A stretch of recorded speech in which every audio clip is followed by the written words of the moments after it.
Hello everybody, Timothy Bailey from Project Learn with our video for today. Today we are going to look at 10 super simple English grammar rules. As you may have found out already, many rules in English, when you learn them, you quickly find, well, they're not always true.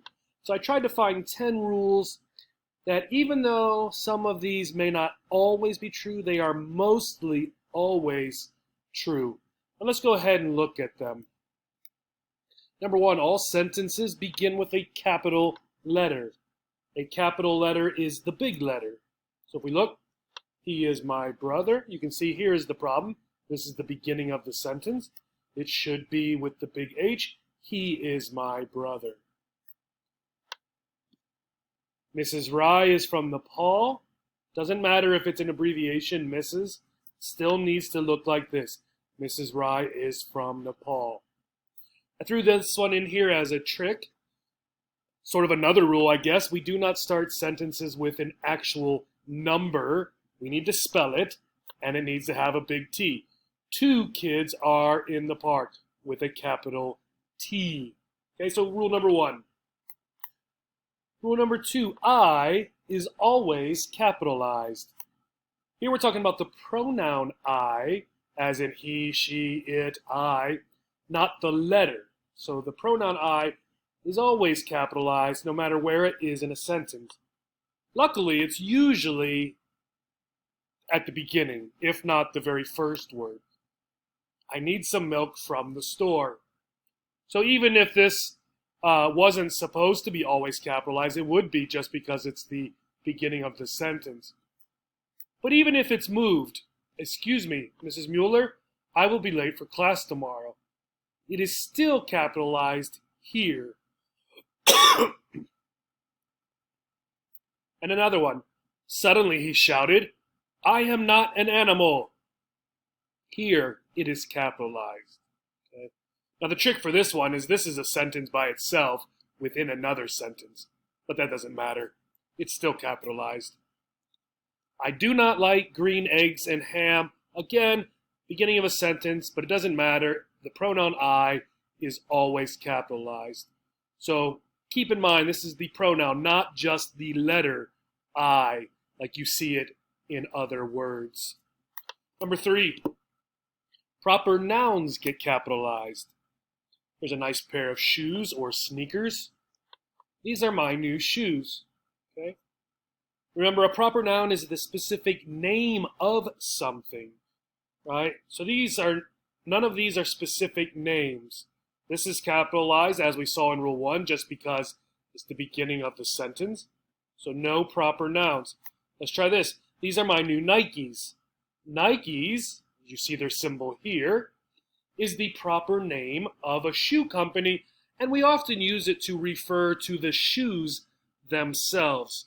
So in this sentence, I am saying, these are my new Nikes, these shoes here, capital N. All right, Project Learn of Summit County. I go to class at Project Learn of Summit County.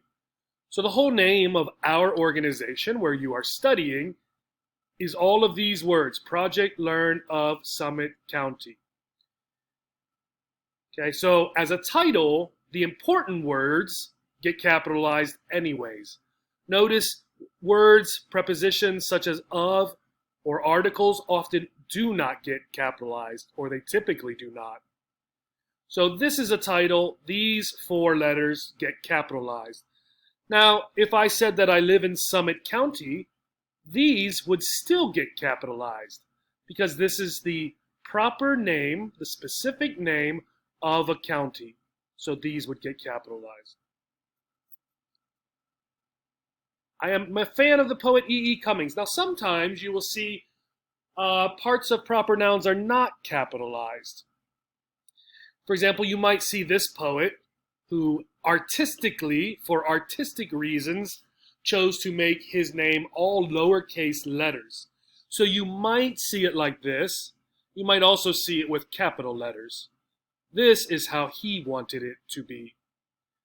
Also, sometimes in Hispanic names, you might see a couple words that are lowercase and the other words are capital.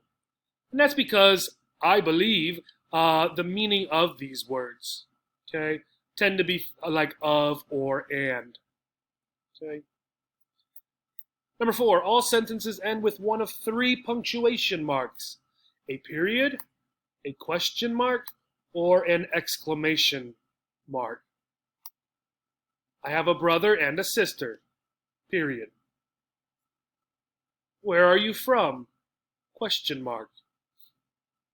There's a spider! Exclamation mark. Okay. So just a general statement, a question, and somehow a state of excitement or fear or something like that. Now we can use all 3 of these with one sentence, also in English, by changing our voice slightly. So I like cake. I like cake. Just a sentence. I'm not asking. There's no real degree of excitement. I'm just telling you. I like cake. Here our voice goes up at the end. I like cake. Maybe I don't remember, or maybe I'm confused somehow about the fact that I do or do not like cake.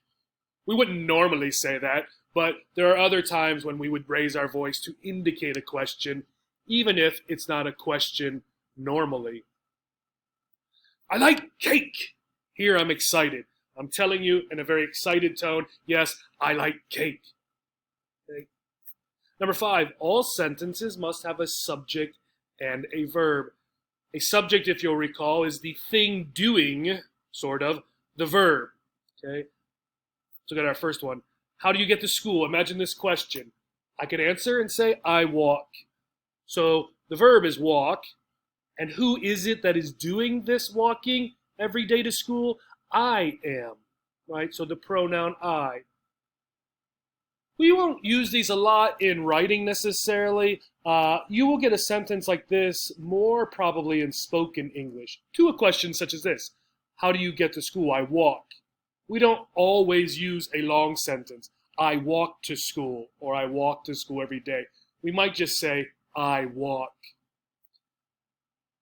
Again, we could say, I walk to school, right? This is the object, right?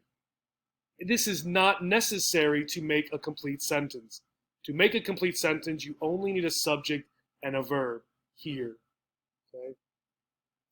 Now we can point out the subject and the verb even in questions, right? There should be a subject and a verb. How do you get to school? You are the subject. You goes with the I, and get here is the verb. Okay? We could also say, how do you go to school? So go would be the verb. So either one. Tessa doesn't like mangoes. Tessa is the subject. She is the one who does not like mangoes. And we have 2 verbs, a helping verb and what we might just call a regular verb. So does and like. The question, does Tessa like mangoes? Subject, verb. No, she doesn't. Right? That should not be brown, sorry. She is the subject, does is the verb. Now imagine she does like mangoes. So yes, she does. Right? Subject, verb. Now, if we wanted to use the main verb here, we can do that, but often students, when they're learning English, they stop with likes. Yes, she likes. If we want just the short sentence, we need to say, yes, she does, for this question. Otherwise, we really should say, yes, she likes them, or yes, she likes mangoes. After the verb likes, we usually will use the thing that we're referring to, that the subject likes. Number 6, all subjects must match their verbs. I walk in the park every evening. I walk. Not too far. She walks. They walk. And then back to I walk. Raul and his sons walk. Okay? So there are at least probably 3 people here. More than one son. So 2 sons and Raul walk, right?